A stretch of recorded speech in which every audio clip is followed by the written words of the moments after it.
fuck-ups early on in the investigation. She noted that she suspected that they were not competent enough to handle a case like this by themselves, and that there had been no search warrants granted in the case after the first 2 months. It had now been almost 2 years at this point. So Chelsea took this even further, though. She went and actually interviewed residents at the Hawthorne, where Faith was murdered. These residents told her that they just assumed that the day the police showed up, it was most likely related to the domestic violence issues Karina and Eric were having. They eventually found out otherwise, obviously. They also said that while police sectioned off the building that was Faith's apartment, they didn't search any of the surrounding units within that building. They also did not search the woods behind the apartments. They did show up at a later time and searched one other apartment. The neighbors felt there was literally no canvassing done of the area, no knocking on doors and asking of questions. It was also stated that the police did not secure Faith's vehicle while they searched the apartment. It is weird as fuck that they appeared to do such a half-assed job, especially if it's true that they didn't ask neighbors questions. But this may all circle back to the idea that they just were in over their heads, which at that point, just fucking asked for help. One neighbor said that when the State Bureau investigators showed up and started doing work, it was very clear that they knew what the fuck to do and that Chapel Hill did not. This is actually a really common thing.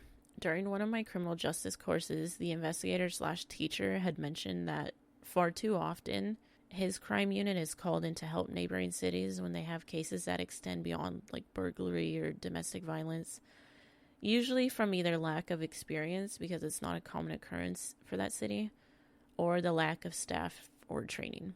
The key though is to ask for help, not just dick around pretending like you know what the fuck you're doing when in fact you don't. I'm not saying that's what happened here, but I also wouldn't be completely surprised if it was. Anyway, after Chelsea finishes up with the residents, she heads downtown to poke around. She ends up talking to an owner of a towing service who had a contract for the Thrill parking lot at the time of Faith's death. This guy had a full-ass security system set up that was monitoring the parking lot that night that could have potentially been helpful with leads on the case. Chapel Hill police paid no mind to this until a full year and a half later, at which point all this stuff had obviously been recorded over. Why? Who the fuck knows? Finally, in July of 2014, the records for Faith's case were unsealed and the media sifted through all the info. Most of the info had been redacted, so a bunch of the papers just had giant-ass black boxes over a lot of the info. At this time, though, the transcript from the 911 call was also released, and people had some pretty interesting things to say about it. One guy in particular, Tom Gasparoli, if I butchered your name, I'm so sorry, but we're just going to call you Tom, who worked for the News and Observer paper at the time, created his own blog, and he made some interesting points and had formulated a theory in regards to the caller. Tom felt that the 911 call was shady as hell. He suggested that the caller was not in fact Karina at all, but Marisol, whose voice sounds more like the crying girl in the phone call. He said that initially the caller does not identify themselves, and that it's only after repeated requests from the dispatcher that the girl says she's Karina. He says the caller never mentions being there with another person, and that they never referred to Faith by her name and only describe her as, quote, her friend. I listened to the call, all 8 minutes of it, and the part that I heard that jumped out to me, that also kind of supports Tom here, is that the dispatcher asks the caller for her address. Suddenly, there's this big-ass hesitation. Then the excuse that they had just moved in and don't know it and need a second. A few seconds later, she rattles off the address. Now, I couldn't find anywhere that stated how long Karina had been living there, but I'd imagine it had been at the very least 3 months. Reports actually put Karina and Eric living there before early July of 2012. How do you not know the address by then?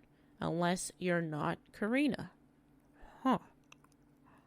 Anyway, Tom says that he also found it strange that the caller was super hesitant to touch Faith to check if she was still breathing. And after being asked by the dispatcher to do so.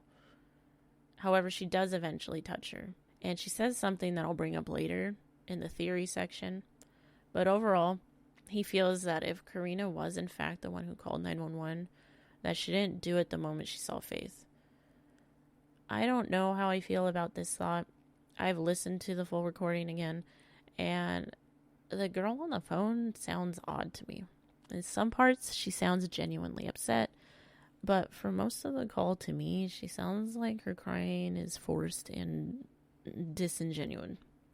I think she knew that morning that she would be walking into Faith being at least injured or in some sort of duress. I think any reaction she had that day was just from the realization that it was real now. That's just my gut feeling, though.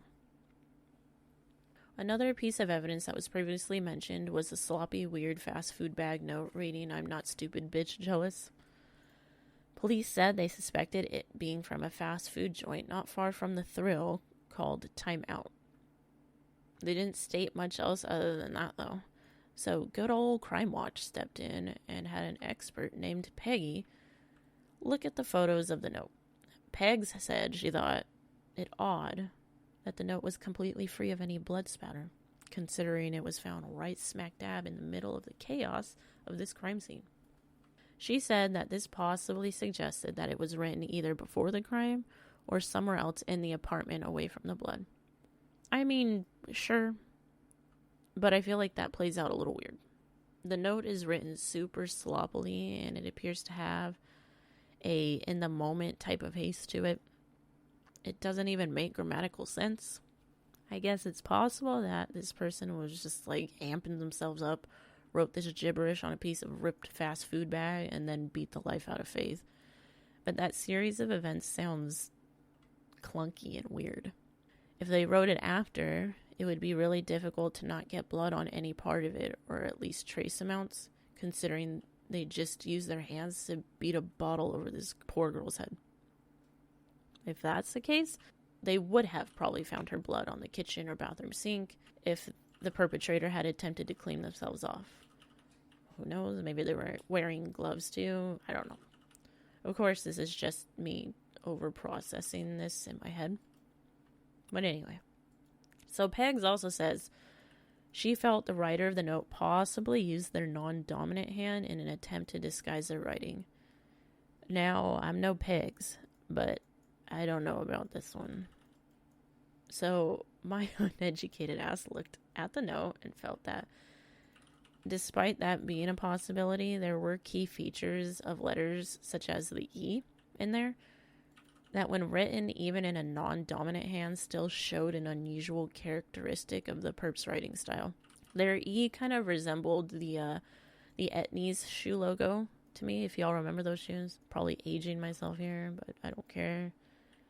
It's sort of like an oval backbone of the E with a line right through the center. I feel like that is a very distinctive feature of someone's writing style. I've almost never seen anybody draw E's like that. And I feel like dominant hand or not, you'd probably just write your E's like that if that's how you wrote them. I even went so far as to practice this theory on myself because I'm an idiot.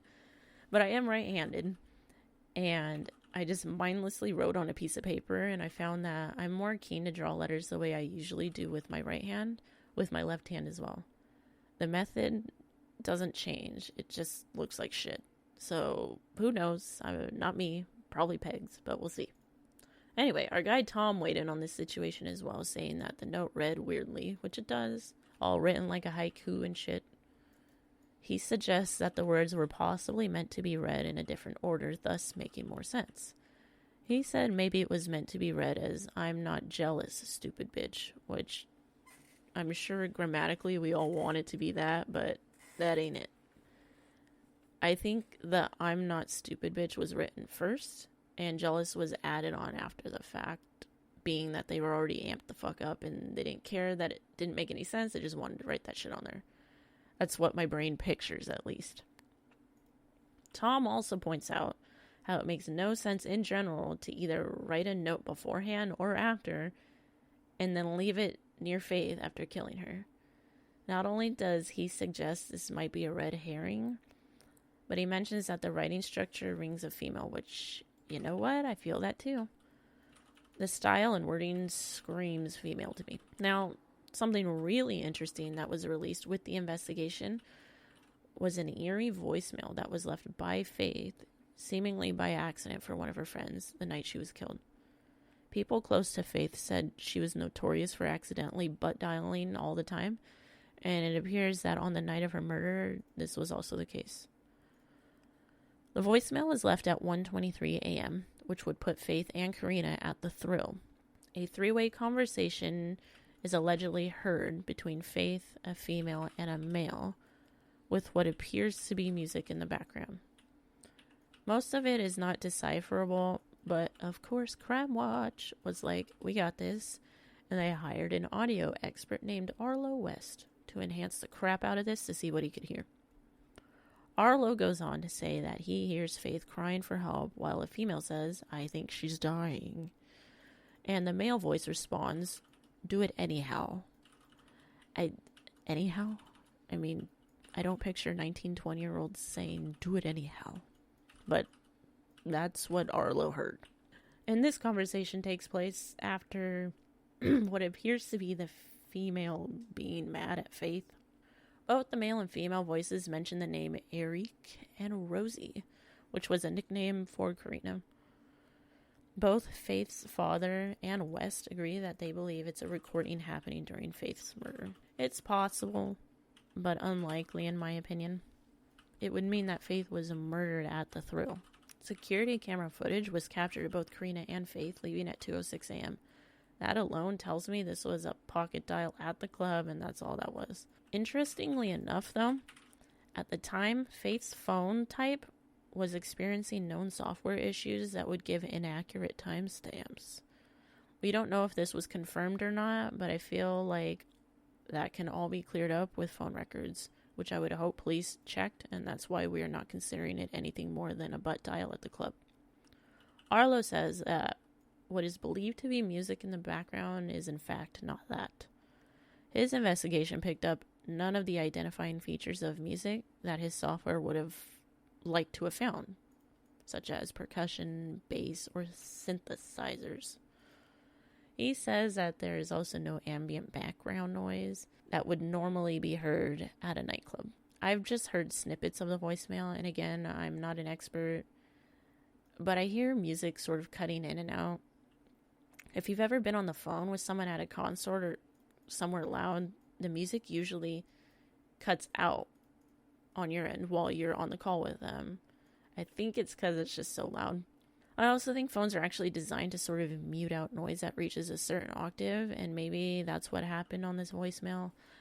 I'm not a phone creator. I don't make phones. I don't know. I'm solely basing that on my own personal experience. I do hear like maybe what could be muffled yelling, but isn't that what you do in a club? You yell because nobody can hear shit. The quality of the voicemail is super crap, but again, it's 2012. I think every voicemail I gave and received then sounded like the same quality. I also don't know Faith's voice, so I can't distinguish her voice from anything else that I hear on there. But at least to me, it sounds like a plain old butt dial in the club. Now, on September 23rd, 2016, an image was released of the suspect that was generated by a genetic testing lab using the DNA found at the crime scene.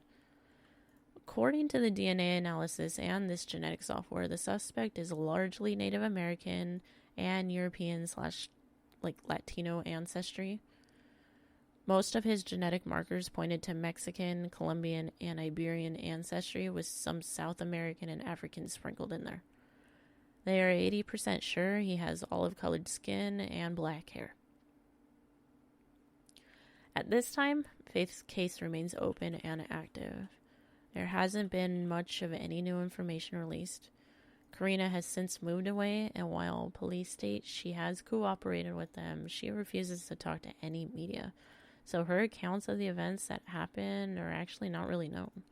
Which, I'm sorry, your fucking friend was murdered. You have nothing to say? Even Marisol has gone on to speak about it since, and she seems more distraught than Karina has ever been. I know that's an outsider's perspective, and you have no way of knowing how someone is feeling, but bullshit. If it were my friend, I would be talking to somebody, anybody really,